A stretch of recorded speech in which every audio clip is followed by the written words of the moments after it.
കേരള സർവകലാശാലയിൽ അധികാരപ്പോര് അസാധാരണ തലത്തിലേക്ക് നീങ്ങുകയാണ്. സിൻഡിക്കേറ്റ് മുറിയുടെ താക്കോൽ മോഷ്ടിക്കപ്പെട്ടെന്നും വിസിയുടെ അറിവോടെയാണ് ഇതെന്ന് സംശയമുണ്ടെന്നും ഇടത് സിൻഡിക്കേറ്റ് അംഗങ്ങൾ ആരോപിച്ചു.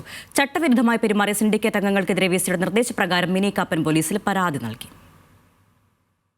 കേരള സർവകലാശാലയുടെ ചരിത്രത്തിൽ തന്നെ അസാധാരണമായ സംഭവ വികാസങ്ങളാണ് നിലവിൽ അരങ്ങേറുന്നത്. സിൻഡിക്കേറ്റ് റൂമിന്റെ താക്കോലിന്റെ പേരിലാണ് നിലവിലെ തമ്മിലടി. സെക്യൂരിറ്റി ഓഫീസറുടെ പരിശോധനയിൽ താക്കോൽ കണ്ടെത്താനായില്ല. വിസിയുടെ ഓഫീസിൽ നിന്ന് തിരികെ നൽകിയ താക്കോൽ കൂട്ടത്തിൽ സിൻഡിക്കേറ്റ് റൂമിന്റെ താക്കോൽ ഉണ്ടായിരുന്നില്ല. പിന്നാലെ ചുമതലയുള്ള സെക്യൂരിറ്റി ഓഫീസർ രജിസ്ട്രാർക്ക് പരാതി നൽകി. രജിസ്ട്രാർ KS അനിൽകുമാറിന്റെ ഹർജി പരിഗണിക്കാനിരിക്കെ സിൻഡിക്കേറ്റ് മുറിയുടെ താക്കോൽ നഷ്ടപ്പെട്ടത് ദുരൂഹമാണെന്നാണ് ഇടത് സിൻഡിക്കേറ്റ് അംഗങ്ങളുടെ ആരോപണം. സിൻഡിക്കേറ്റ് റൂമിൻ്റെ താക്കോൽ കാണാനില്ല എന്നാണ് നമുക്കറിയാൻ കഴിഞ്ഞത്. സെക്യൂരിറ്റി വിങ്ങിൽ നിന്നും അത് മോഷണം പോയതായിട്ടാണ് അറിയാൻ കഴിയുന്നത്. ഇത് BCയുടെ അറിവോടുകൂടിയാണ് ഈ താക്കോൽ ഇപ്പോൾ മോഷ്ടിക്കപ്പെട്ടിരിക്കുന്നത്. സർവകലാശാലയുടെ ദൈനംദിന പ്രധാനപ്പെട്ട യോഗങ്ങളെല്ലാം ചേരേണ്ട ഇന്ന് തന്നെ 2 യോഗം അവിടെ വെച്ച് ചേർന്നതാണ്, 3 യോഗം ചേർന്നതാണ്.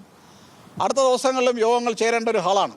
BCയുടെ അറിവോടുകൂടി മോഷ്ടിക്കപ്പെട്ട് അതിൻ്റെ പ്രവർത്തനം തടസ്സപ്പെടുത്താനാണ് ഭാവമെങ്കിൽ BCയുടെ ഓഫീസ് നാളെ മുതൽ പ്രവർത്തിക്കുന്നതിനെ സംബന്ധിച്ച് ഞങ്ങൾ ആലോചിക്കും. അതേസമയം ഇടത് സിൻഡിക്കേറ്റ് അംഗങ്ങൾക്കെതിരെ വൈസ് ചാൻസലർ കടുത്ത നടപടികളുമായി മുന്നോട്ടു പോവുകയാണ്. രജിസ്ട്രാർ ഇൻചാർജ് മിനി കാപ്പൻ, ഇടത് സിൻഡിക്കേറ്റ് അംഗങ്ങളായ അഡ്വക്കേറ്റ് G മുരളീധരൻ, ഷിജു ഖാൻ എന്നിവർക്കെതിരെ പോലീസിൽ പരാതി നൽകി. സിൻഡിക്കേറ്റ് മുറിയിൽ അനധികൃതമായി പ്രവേശിച്ചുവെന്നും ജീവനക്കാരെ ഭീഷണിപ്പെടുത്തിയെന്നുമാണ് പരാതി. ഇരു കൂട്ടരും വിട്ടുവീഴ്ചയ്ക്ക് തയ്യാറാകാത്തത് കാരണം സർവകലാശാലയിലെ പോര് അവസാനമില്ലാതെ തുടരുകയാണ്. ന്യൂസ് മലയാളം, തിരുവനന്തപുരം.